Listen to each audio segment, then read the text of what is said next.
What's up, y'all? I'm back again to bring you another scheme you can roll out on your opponents. It's going to be based out of pistol full house. And the plays I'm going to mention are HB off tackle, inverted veer, triple option switch, HB slam, PA flood, fullback slip, and deep curls.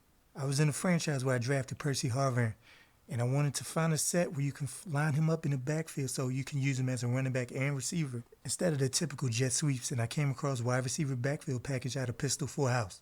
The creativity of the sub packages and its ability to flip the formation without your opponent knowing proved to me it had a little something to work with. While I like putting a wide receiver in the backfield, you can also have 3 running backs there, maximizing the set's versatility to be able to flip the play. Or you can mix and match any combo of your tight end, number 2 running back, and fullback.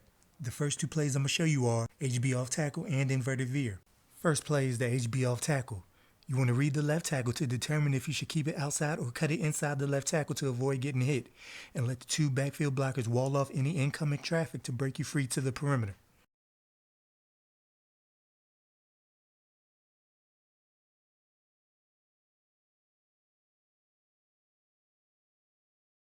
Next is the inverted veer, which is hard for me at first to do because it's the opposite reads as the read option. Guy crashes you give, guy stays you keep often confuse me. But what I found was if pre-snap in my head, I was going to give it to the running back every time. Unless the defender crashes toward me, treated it as almost a counter for the defense not letting me give it to the running back and eliminating the thinking I had to do, often blowing up the play before I even gave the defense a chance to. The veer will let the quarterback read one of the defenders to the play side, thus allowing that guy's defender to either double someone else or move on to an otherwise unblocked defender. This is where you can break a lot of runs. Next is the triple option that makes the defense honor the middle and right edge on the same play on an otherwise left side perimeter heavy attack, and forces the defense to mix up if they should play the quarterback or running back, as this run with the inverted veer does not have the same player attack the perimeter. So you may play the running back to stop inverted veer and take your chances on the quarterback run up the middle, but if I choose this on the next play, you just let my quarterback get to the edge pretty easily. And lastly, the HB slam. It doesn't have the excitement as the other 3 plays, but being able to run up the gut, whether it's second or third and short, or if they're so worried about letting you break, does the trick.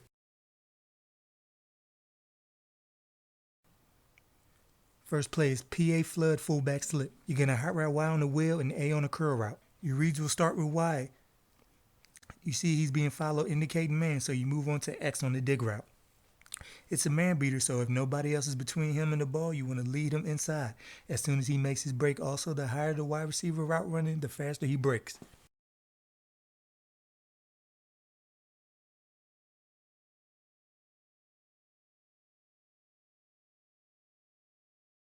If he's given extra attention from the defense, you move on to A on the curl route, who will always be open versus the computer for an easy dump off. Next is the out and up by the RB receiver. No matter who I put in this spot, the defense, who most of the time will have a linebacker matched up on them, will have almost no shot. And since I have Randall Cobb there, he had no shot before I even snapped the ball. Lead him to the outside once he makes his final break to get maximum separation. And lastly, the streak route by B. Whatever technique you use here, you know what to do. You check Y, who is uncovered towards the sideline, so you bullet to give him enough time to pick up extra yards. If he's accounted for, you move on to the X on the end route. Once he breaks inside, you look for him to run in between any of the gaps in the zone. Don't want to wait too long or else his routes will bleed into A's. If there is no room for X, you move on to A on the curl route. What I like about the curl on this play is it forces the defender to play aggressively, and if he's not open, divides the field by 2, making it easier for me to make adjustments against the defense. Next is RB on the up and out, who versus zone stretches the defender to the sidelines, and if he has one-on-one matchup, will beat his guy to the corner. And lastly, the streak route, if one-on-one coverage you can get busy on.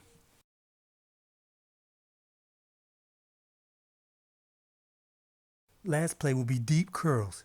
You will notice this play now has 2 in-breaking routes instead of the streak and out by RB. We're simply going to put X on the comeback, so he is now running away from the coverage instead of towards the middle. This is important playing people that like to key in on certain receivers' routes, but isn't so different that you can trip yourself up on. Your first read, just like the last play, will be Y on the flat. Notice it's man, so you look to X on the comeback. If singled up, you want to wait till he starts to make his break back to the ball and bullet to the sidelines, preventing the corner enough time to make a play on the ball. Your next read will be RB on the out and in route. This route can do a lot of damage even versus user defenders because his initial moves is the same as the up and out and can cross guys up once he gets back inside. And then the in route by the B receiver. Because it's man beater, it needs extra help to stop because he gets inside position always once he makes his final break inside, leaving the corner always trailing. Lead it inside away from the corner for an easy completion. Versus zone, check to see if Y is covered so you know to move on to X or not, who along with Y create a high-low read on any sideline defender. So you let Y lure any lurking defender down and create room for X. Give it enough time, but you don't want to wait forever if it isn't obvious. So you know to move on to RB on the out and in, who you can find a gap in between zone defenders for a quick 3 to 5 yard gain.